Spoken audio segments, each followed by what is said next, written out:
Decisions that we take through our life are not meant to be final. Anything can be changed if we really want to, and we rarely find ourselves in a situation where it's too late to turn back or take a different path. This concept obviously applies to video games as well, both from a player perspective and a game developer perspective, which is essentially how cut content appears, or better yet, disappears from various games.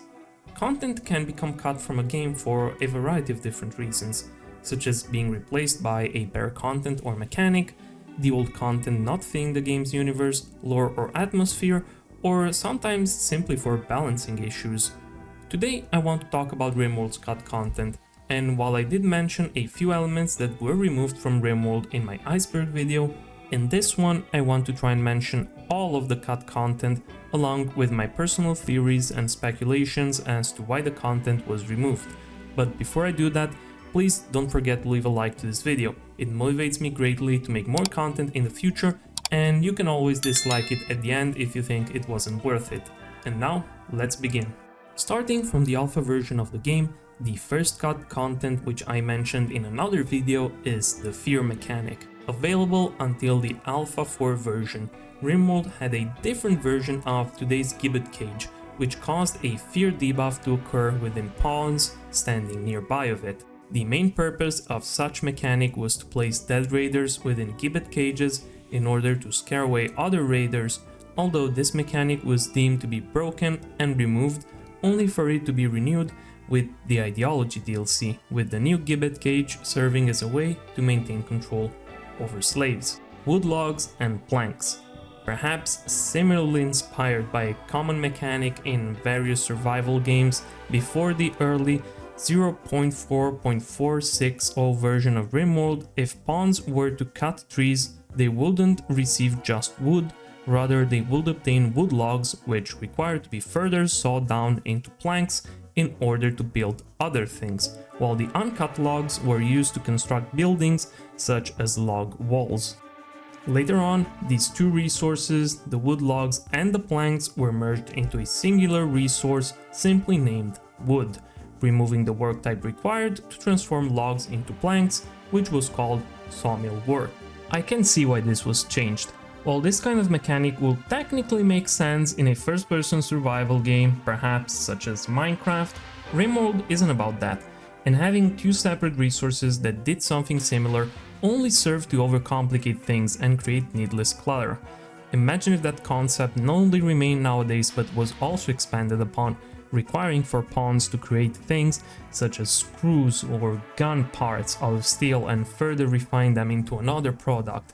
It won't be just unnecessary but also needlessly cluttery. The repair work type. This is another removed work type from Rimworld, but I couldn't find much information about it on the wiki or on the internet. I even asked about it on the official Rimworld Discord but got no response. If you know exactly what this was about, please let me know down in the comments. Personally, I'm going to speculate, judging by the name, that the repair work type was simply, well, to repair and maintain walls, doors and other buildings, with the building work type serving just to build them. I am also going to assume these two work types were merged together to once again avoid useless clutter. Pneumatic picks, a research project whose sole purpose was to improve the mining speed of colonists. Researching pneumatic picks would simply allow colonists to deal 20% extra damage when mining. I'm going to assume that this was removed simply because, in essence, it added nothing, and as far as I know, it could be the only research project that, instead of providing a new tech, building or item, just passively buffed every colonist. Today we have a similar thing, which are the bionic limbs or specialized limbs, but even those don't give a passive permanent buff when researched. Rather, they must be researched, then created, and then installed, and they would only buff the pawn who is specifically using them.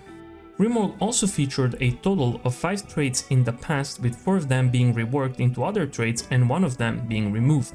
Let's start with the removed trait called Green Thumb. Green Thumb was a trait that granted a mood bonus for gardening.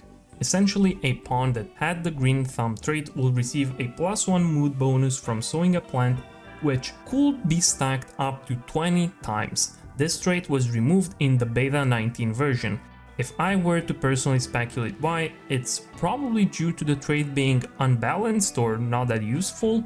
20 mood bonus doesn't sound bad at all, but it's also worth considering that sowing plants isn't an activity that your pawns will do constantly all day every day, unless you have a gigantic farm or unless you're growing rice within hydroponics. Although with the correct setup and by calculating growth times, one could perhaps optimize the sowing schedule in order for said pawn to receive a +20 mood bonus at all times.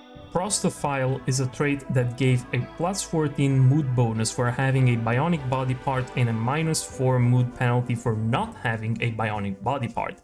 If this sounds familiar, it's because this trait was replaced with a transhumanist trait, which was later on replaced with the body mother trait.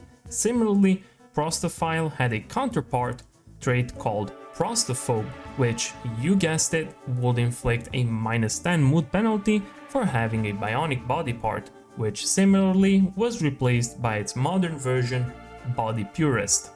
Tunneler is a trait which simply removed the requirement for outdoors. This one was obviously replaced by Undergrounder, which similarly removes the requirement for outdoors, making a pawn mood unaffected by darkness, but also lowers a pawn mood when standing outdoors. The reason for this rework is probably due to the fact that the Tunneler trait simply removed the outdoor requirement without adding an indoor one, simply making it a net positive with no negative effects. And speaking of things that were renamed, you probably know a few of these ones, but multiple things were renamed in Rimworld. Heelroot, for example, used to be called Zeridium and featured a different texture from the one used today. The Mega Slot was called the Megatherium. The Skill Trainers were called Neurotrainers, and the original name for the Penoxycyline was Malari-Block, which, as the name suggested, served to block malaria. I'm going to assume the name was changed due to the fact that it can block more than just the malaria. Now, moving on from renames, Rimworld also used to feature 2 additional Storytellers, namely Chill Callie Classic and Tough Cleopatra Classic. Callie was described as an easygoing version of Cassandra Classic, while Cleopatra a harder and less forgiving version of Cassandra. I'm going to assume that the reason for their removal is due to the now existing difficulty sliders. You don't really need a harder or easier version of a certain storyteller as long as you can simply select the difficulty level. Now, it shouldn't come as a surprise that with the arrival of the Biotech DLC and the genes mechanic, some ended up not being included in the final release. There are in fact 3 genes that ended up as cut content, and the first one is the Resurrect gene, a gene likely meant for the Sanguophages due to it being an archaid gene, and archaid genes belonging exclusively to Sanguophages. The Resurrect gene allowed pawns endowed with it to resurrect a deceased pawn. It was essentially a renewable, portable resurrector serum with a 2 years cooldown. I'm going to assume that this gene was removed due to being truly overpowered. The lore of this gene specified that the Sanguophages could use the archites in their bloodstream to infuse a corpse body with new life, repairing degenerated cell structures and kickstarting vital functions. Due to the ability exhausting the archites within one's body, this ability could only be used very rarely, hence the 2 year cooldown. I'm not going to lie, this sounds like a very cool ability, and the 2 year cooldown wouldn't even be that much of an issue. Due to Sanguophages being capable of just creating more Sanguophages, you would also be able to create renewable resurrector serums, which, in honesty, does sound pretty busted. Another gene that was removed was the Skill Apathy gene. The Skill Apathy simply made a pawn have no passion in a certain skill.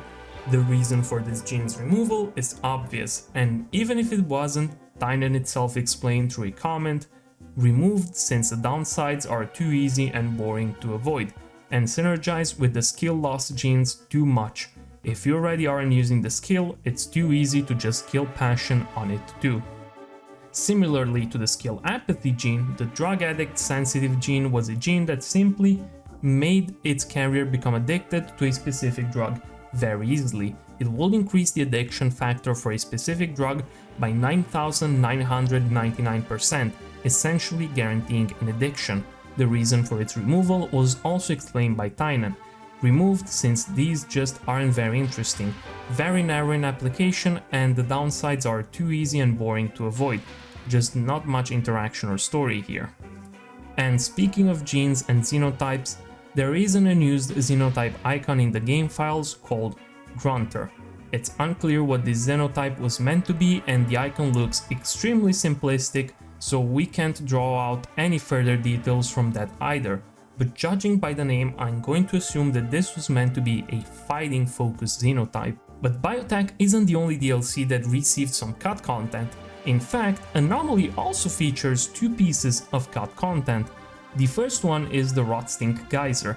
In the game files for the Anomaly DLC, we can find a texture called Rotstink Geyser. There is no further information as to what purpose this Rotstink Geyser will serve, but judging by the name, it will expel Rotstink, which will become an environmental hazard. Due to it being initially part of Anomaly, theories dictate that the Rotstink Geysers will be the result of undefeated Flesh Beast pits. If they will go on infesting the area for too long perhaps, the punishment for being left undefeated or ignored will be for the geysers to stop spewing steam and suddenly release Rotstink, which would in turn cause them to stop producing energy. Another element from Anomaly that was changed was the fire spew effect. As you know, within Anomaly, Hellcat rifles and incinerators have a burner ability which allows them to spew flames forward. Initially though, these flames were blue in color. The reason why they were changed to their default orange color now is unknown, but I'm going to assume for it to be simply for consistency. And last but not least, within the game files we can find 2 crafting recipes for items that are uncraftable in the base game. The Mega Screen Television for 260 steel and 22 components, and the telescope for 50 steel and 1 component. While it's possible that these 2 items were initially meant to be craftable and then reworked into only being purchasable through merchants, it's also possible for their crafting recipe to exist solely for a programming reason, so the game will be able to calculate the amount of materials one will receive when deconstructing said items. So, what do you think? Is there anything out of the cut content I mentioned that you would like to see implemented into the game again? Or better yet, is there anything currently that you think has become redundant or useless and think should actually be removed and become cut content? Let me know down in the comments. With this being said, I would like as always to thank this channel's members. Your support means the world to me, and if you would like to join them, you can do so through the join button down below. As always, don't forget to leave a like to this video, subscribe to the channel, and I'll see you in my next video. Have a good night.